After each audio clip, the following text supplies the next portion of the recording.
Hello बच्चों, कैसे हो आप सब। आई होप आप सब बहुत अच्छे होंगे। माई सेल्फ डॉक्टर शालू और welcome to doctor Shalu classes. तो बच्चों, जैसे कि मैंने बताया था कि हम यहाँ पर मेरे चैनल पर हम लोग एनसीईआरटी लाइन बाय लाइन पढ़ेंगे, क्योंकि 90% सिलेबस आता है एनसीईआरटी से और एनसीईआरटी की हर लाइन पढ़ना बेटा बहुत ज़रूरी है।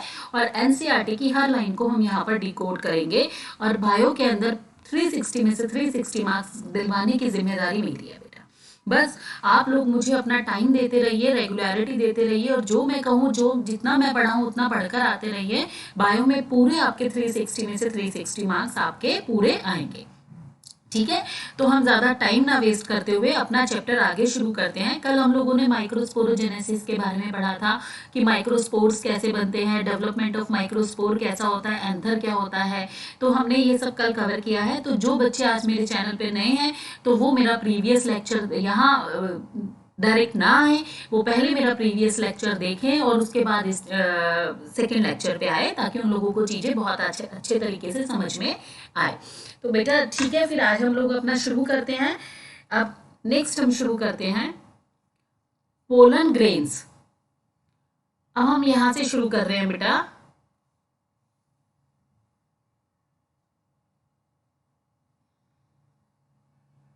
यहां से इस लाइन से हम लोग शुरू कर रहे हैं बेटा।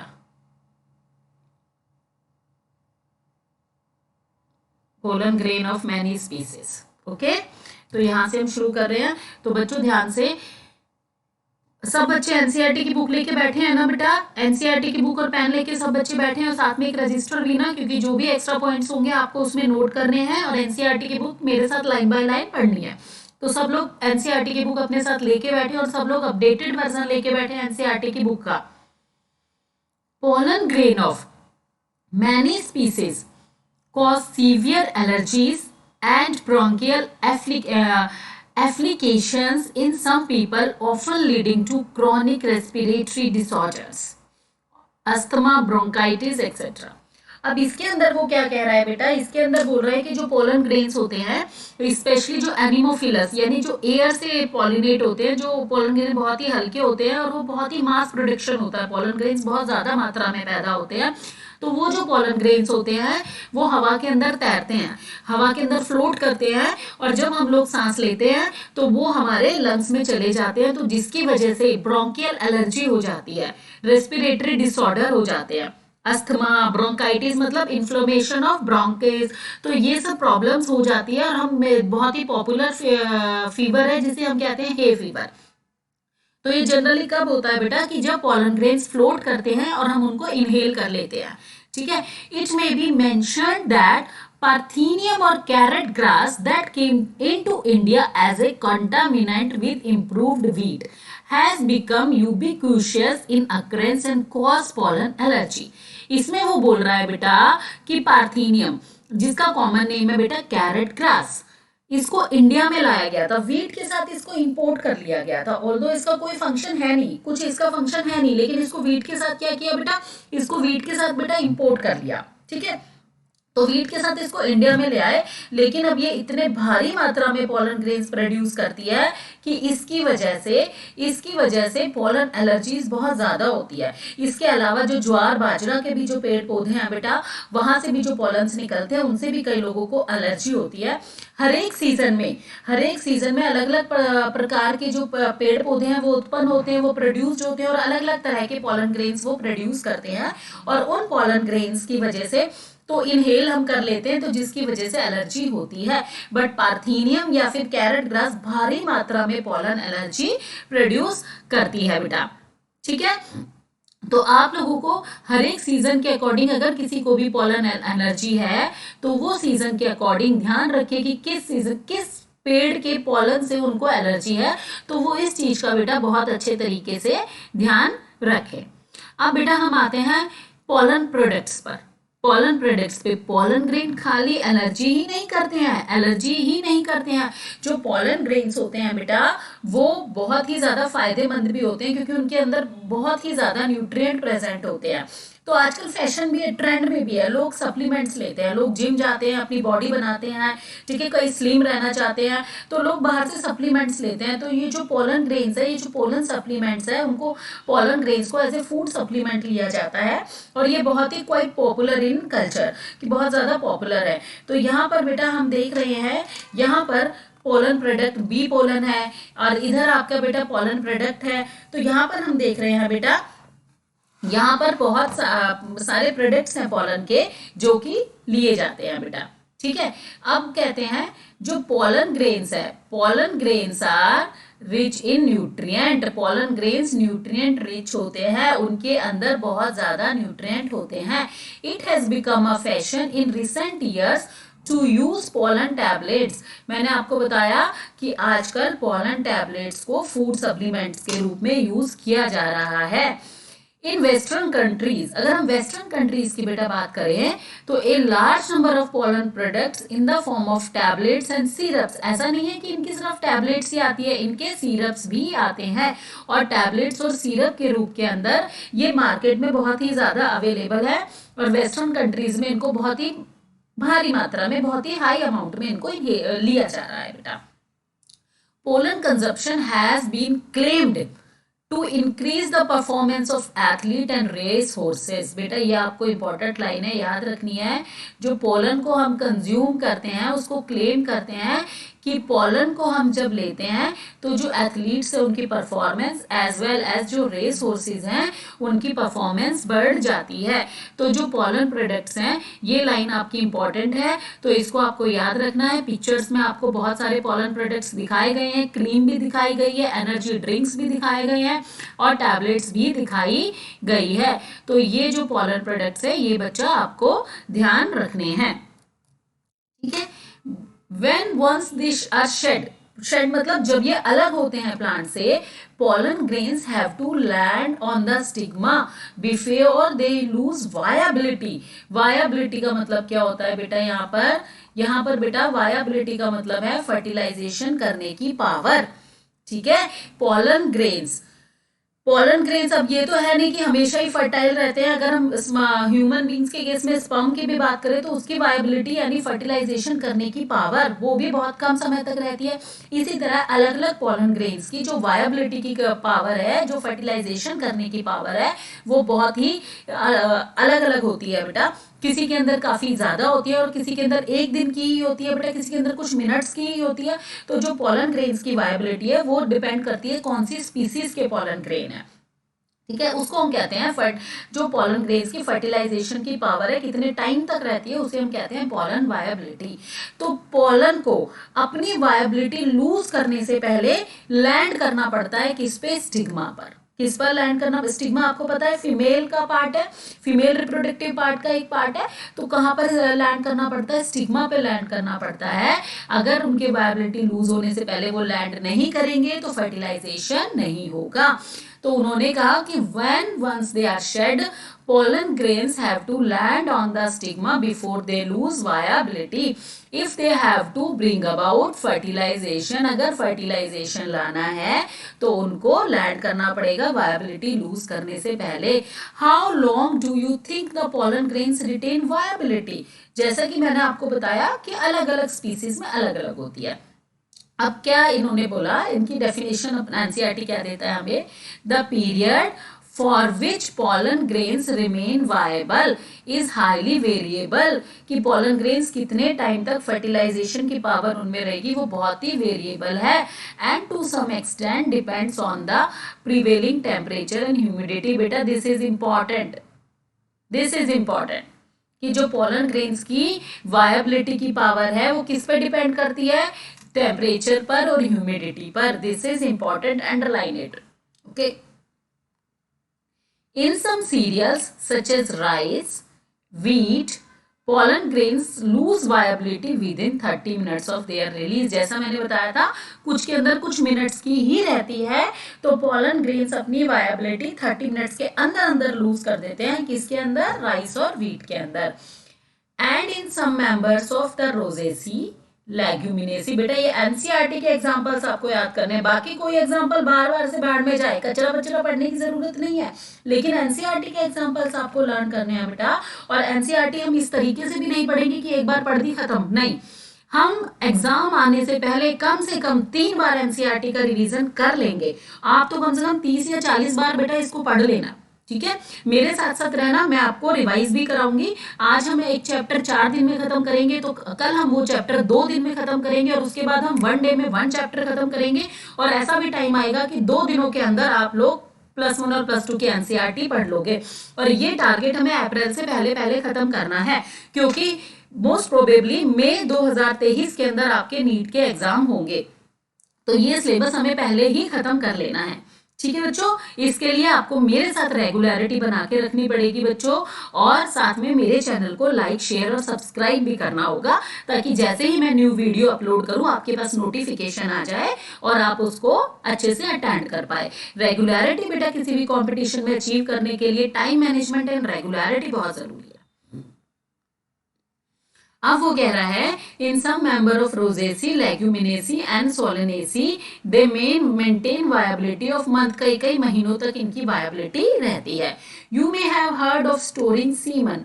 अब आपने सुना होगा ना बेटा, सीमन बैंक्स है, सीमन बैंक्स है बेटा। सीमन बैंक्स के अंदर क्या होता है बेटा, सीमन्स को स्टोर कर लेते हैं। सीमन यानी जो मेल का सीमन है या स्पर्म है, इन विट्रो फर्टिलाइजेशन करते हैं, टेस्ट ट्यूब के अंदर उसको स्पर्म लेके, एग लेके हम फर्टिलाइजेशन करते हैं। कई लोगों को जिनको बेबी नहीं होता है, या फिर हम स्पर्म को, हम लोग अभी बेबी नहीं चाहते हैं, आगे हमें बेबी चाहिए, तो हम स्पर्म वो स्टोर करवा देते हैं। तो बहुत ही एनिमल्स का, including human, for artificial insemination. Artificial insemination मतलब स्पर्म को, ह्यूमन के स्पर्म, मेल स्पर्म को फीमेल के अंदर वेजाइना में इंजेक्ट करना, इसको कहते हैं। अब ये नेचुरल तरीके से होता है जब वो आपस में इंटरकोर्स करते हैं, लेकिन नेचुरल तरीके से ना करके आर्टिफिशियल इंसेमिनेशन अगर हमें करना होता है, आर्टिफिशियल तरीके से अगर हमें फीमेल वेजाइना के अंदर स्पर्म को डालना होता है बेटा, तो हम जो हीमन है उसको स्टोर कर लेते हैं, ठीक है। It is possible to store pollen grains. Pollen grains को भी स्टोर करा जा सकता है। बहुत सारी स्पीसीज है जिनके पॉलन ग्रेन्स को हम सालों साल स्टोर करते हैं। किसके अंदर, ये इंपॉर्टेंट है बेटा, इन लिक्विड नाइट्रोजन, और टेम्परेचर है -196 डिग्री सेल्सियस। जैसे सीड बैंक होते हैं, स्पर्म बैंक होते हैं, सीमन बैंक होते हैं, उसी तरह से स्टोर्ड पोलन को पोलन बैंक के अंदर रखा जाता है, ठीक है। जैसे सीड बैंक होते हैं, मैंने आपको बताया, जो क्रॉप ब्रीडिंग प्रोग्राम्स में। अंडरस्टैंड बेटा।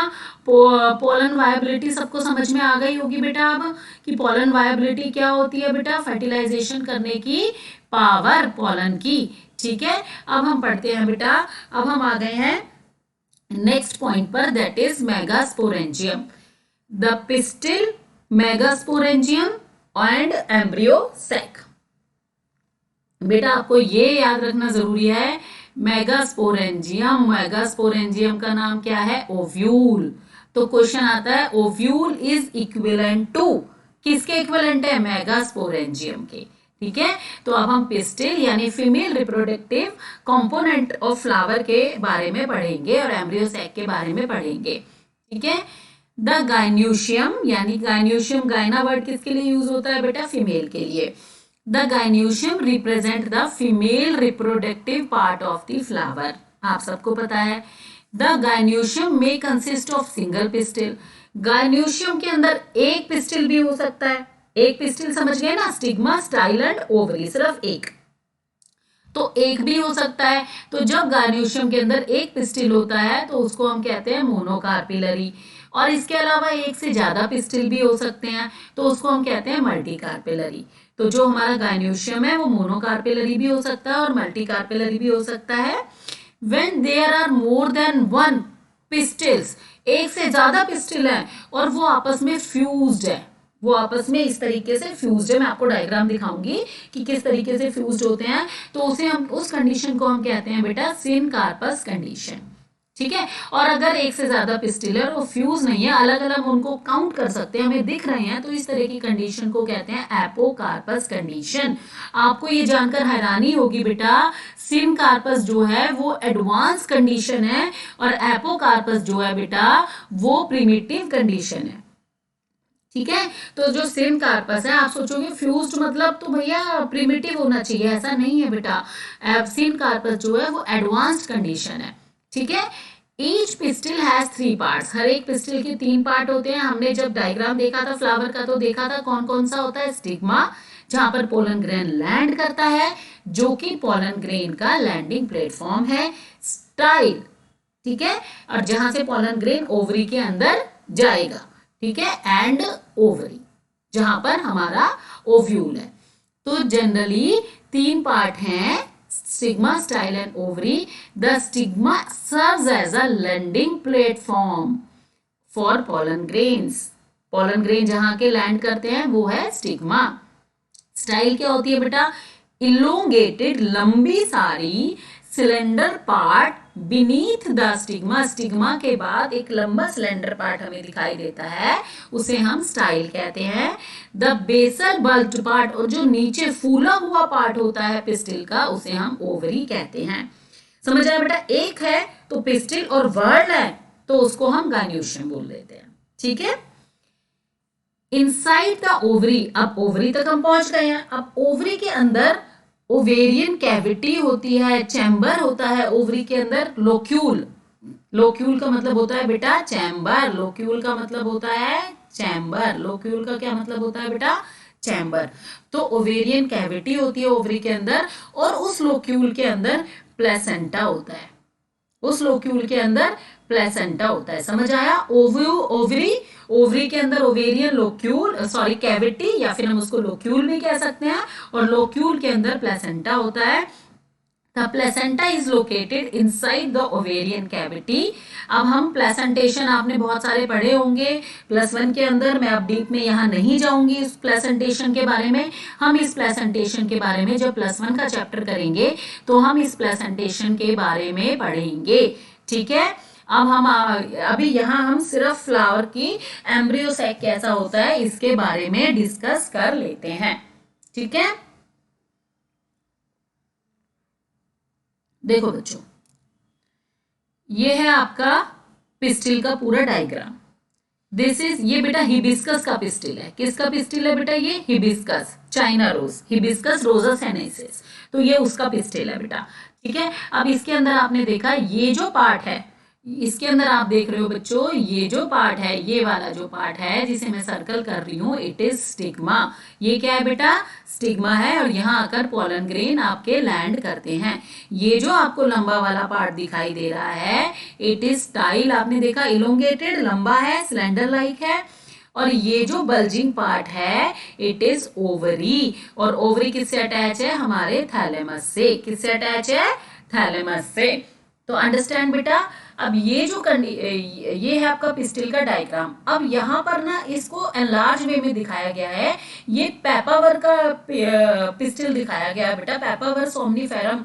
ठीक है, तो ये पेपावर का पिस्टिल दिखाया गया है। इसके अंदर आप देख रहे हो कि ये जितने भी इसके पार्ट हैं, जितने भी ये सब, ये तो है आपका स्टिग्मा। क्या है बेटा? स्टिग्मा। और यहाँ पर ओवरी पूरी तरह से फ्यूज्ड है। यहाँ पर ओवरी हमें पूरा एक ही पार्ट दिखाई दे रहा है, हमें अलग अलग फ्री कार्पल्स इसमें नहीं दिखाई दे रही हैं। तो इस तरह की ओवरी को कहते हैं सिनकार्पस ओवरी। क्या कहते हैं? Syncarpous ovary. बेटा याद रखना, सिनकार्पस ओवरी का मतलब है सिर्फ कार्पल्स आपस में फ्यूज्ड है।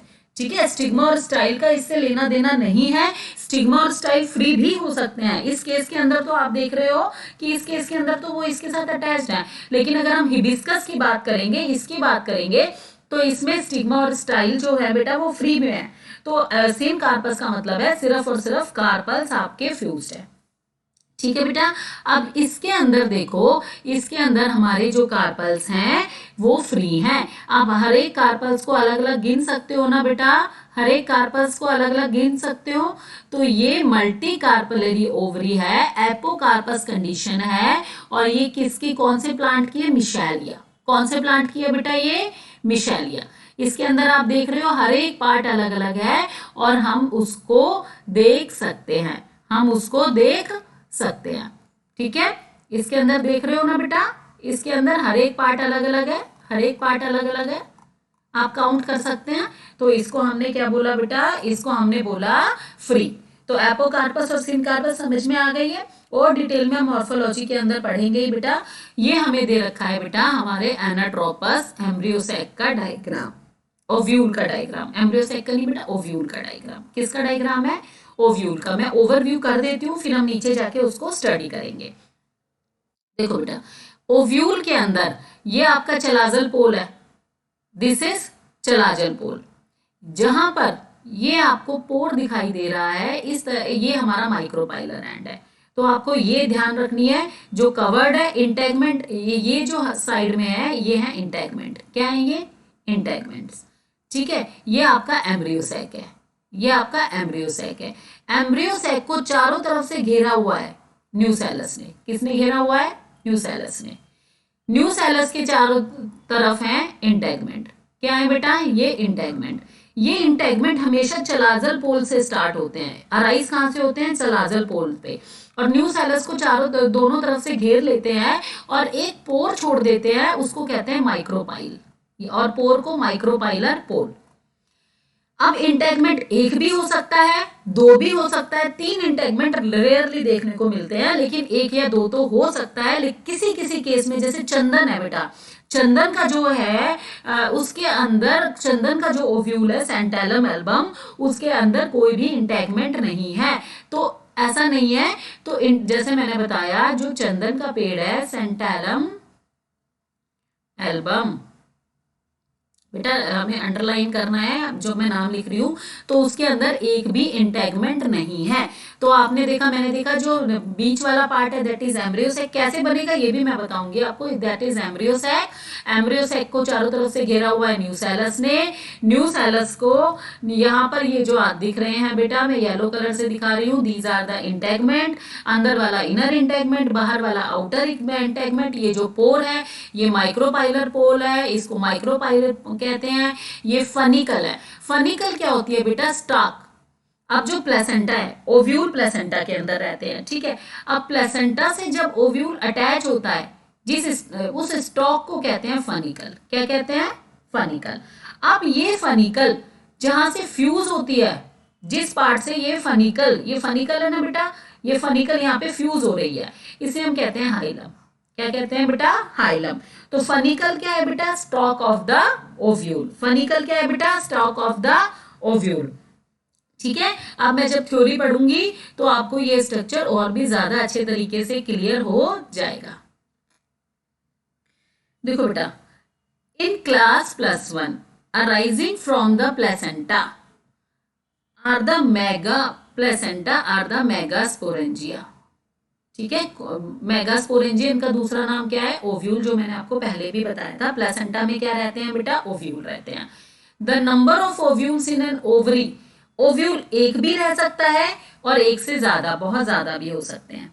ओव्यूल एक भी हो सकता है और एक से ज्यादा भी हो सकते हैं। अगर एक ओव्यूल है, उसका एग्जाम्पल दिया हुआ है, उसको कहते हैं वीट, पैडी एंड मैंगो। ये एग्जाम्पल बेटा मैंने बताया एनसीईआरटी के आपको याद रखने हैं, बाकी इधर उधर का याद मत रखो, लेकिन एनसीईआरटी के आपको याद रखने हैं। ठीक है। और बहुत ज्यादा भी ओव्यूल हो सकते हैं, जैसे कि papaya, watermelon and the orchids. अब हम ओव्यूल के बारे में पढ़ते हैं, जिसका दूसरा नाम है मेगास्पोरेंजियम। ठीक है। Let us familiarise ourselves with the structure of a typical angiosperm ovule. जो हमने ओव्यूल देखा है बेटा, वो एनाट्रोपस ओव्यूल है। ओव्यूल के बहुत सारे टाइप होते हैं। अगर इसको हम उल्टा कर देंगे तो ऑर्थोट्रोपस ओव्यूल बन जाएगा। ठीक है। जो ओव्यूल आपने देखा है माइक्रोपाइलर ऊपर की साइड है, अगर इसको इन्वर्टेड कर दो, बिल्कुल उल्टा कर दो, तो उस वाले ओव्यूल को हम कहते हैं ऑर्थोट्रोपस ओव्यूल।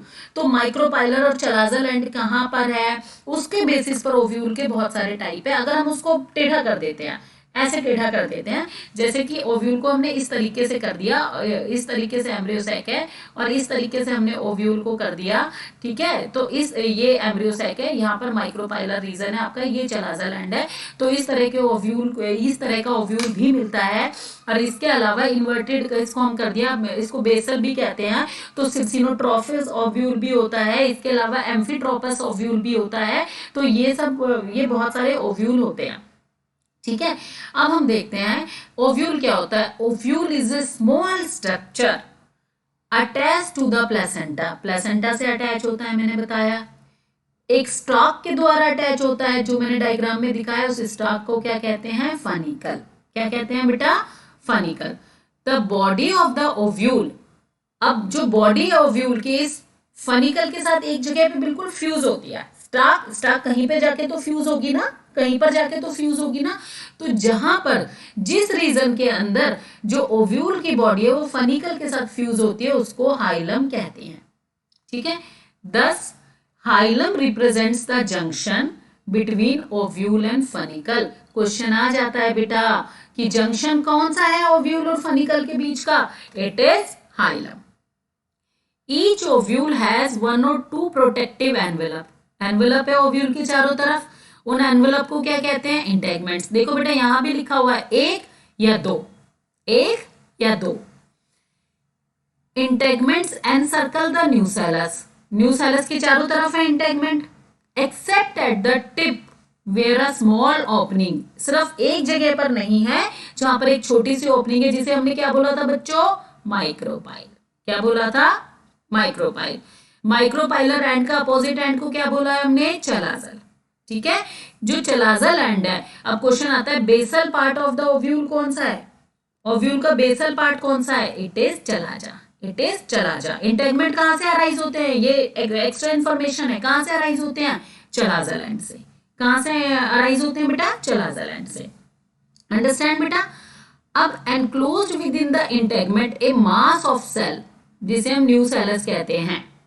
ठीक है, अब न्यूसेलस क्या होता है बेटा, न्यूसेलस के अंदर बहुत ज्यादा खाना होता है, बहुत ज्यादा खाना होता है। तो जो न्यूसेलस है वो खाना देता है किसको, एम्ब्रियोसैक को। ठीक है, एम्ब्रियोसैक के चारों तरफ जो, और ये जो मास है बेटा ये पैरेन्काइमा सेल्स का बना हुआ है, ये जो मास है बेटा ये बना हुआ है पैरेन्काइमा सेल्स का, पैरेन्काइमा सेल्स का। तो वो जो सेल्स है उसको न्यूसेलस कहते हैं। तो cells of the nucellus have abundant reserve food material, उसके पास मैंने बताया बहुत ज्यादा खाना है। Located in the nucellus, nucellus के अंदर क्या है, एम्ब्रियोसैक। एम्ब्रियोसैक का दूसरा नाम क्या है, फीमेल गैमेटोफाइट। ठीक है, तो ओव्यूल के अंदर एक सिंगल एम्ब्रियोसैक होता है जो कि मेगास्पोर से बनता है। ओव्यूल के अंदर क्या है, सिंगल एम्ब्रियोसैक है जो मेगास्पोर से बनता है। अब ये मेगास्पोर से कैसे बनता है बेटा, ये भी मैं आपको बता देती हूं, ये भी मैं आपको बता देती हूँ। क्विक हम ये रिवाइज, क्विक मैं आपको ये चीज बता देती हूँ बेटा। अब मेगास्पोरोजेनेसिस, अब है megasporogenesis, the process of formation of megaspore, megaspore का बनना किससे, मेगास्पोर मदर सेल से, उसको मेगास्पोरोजेनेसिस कहते हैं, मेगास्पोरोजेनेसिस कहते हैं। Ovules generally differentiate a single megaspore mother cells in the micropylar reason.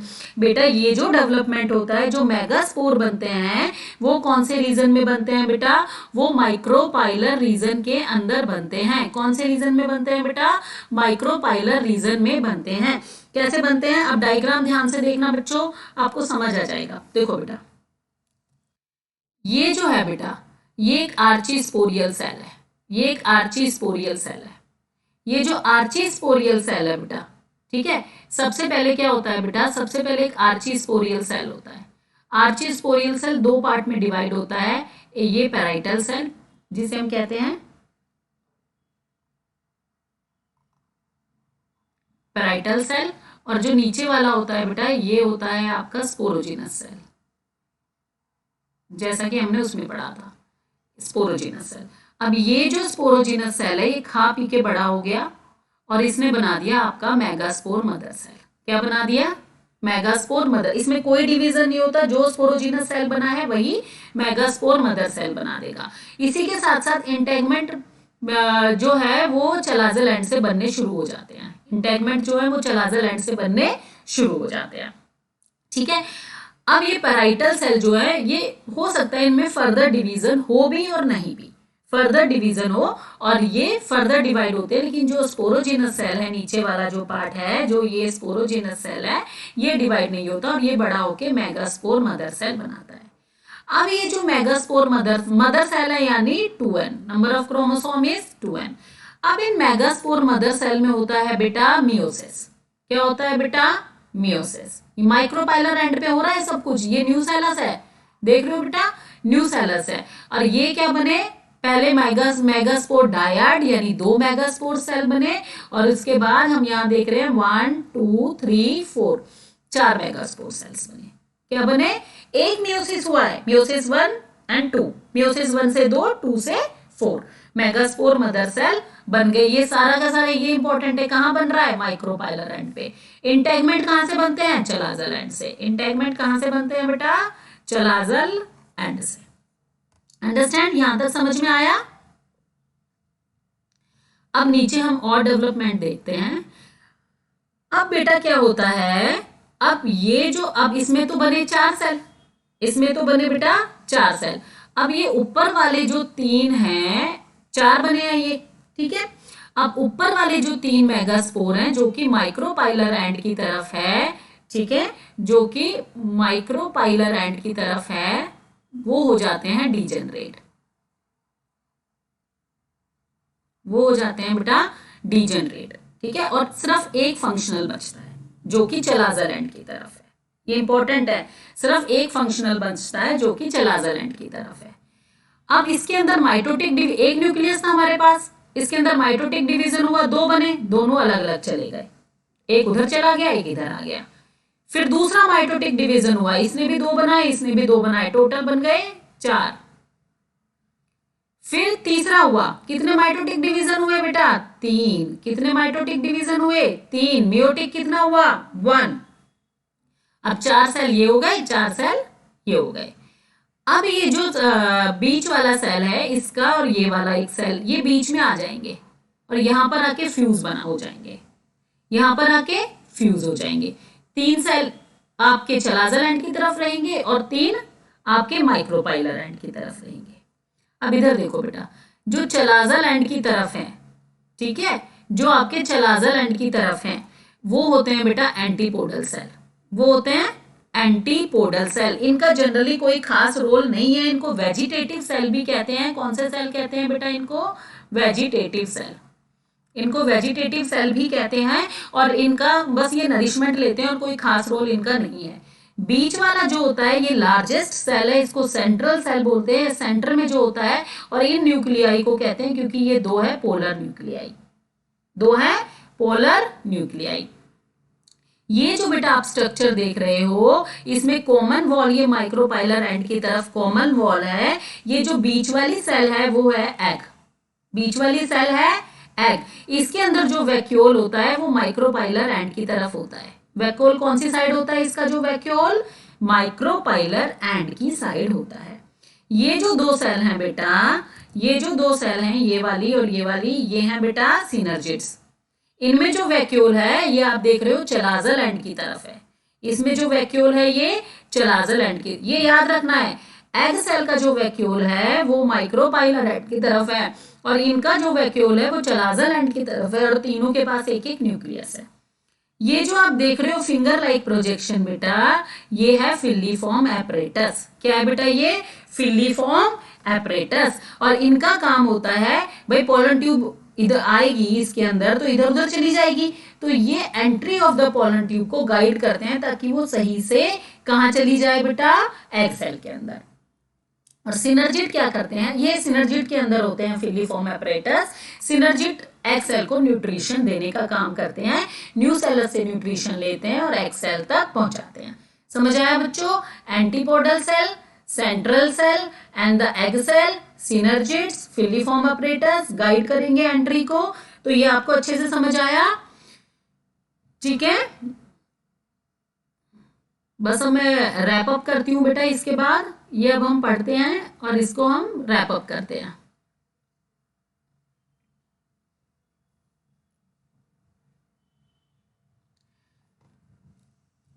Of the it is a large cells containing dense cytoplasm. यहाँ मेगास्पोर मदर सेल की बात कर रहे हैं, उसके पास बहुत ज्यादा साइटोप्लाज्म होता है, इसके साथ न्यूक्लियस भी होता है।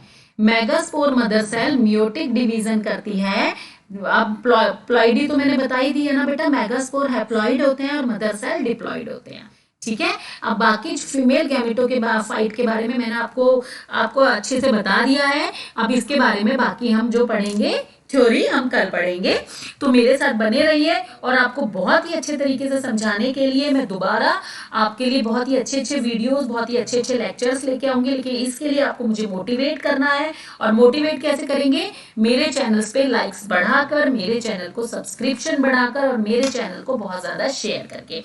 तब तक के लिए बच्चों बाय, और खुश रहिए हमेशा, और हमेशा बहुत अच्छे से रहिए, खूब पढ़ाई करते रहिए। Okay, now bye, take care.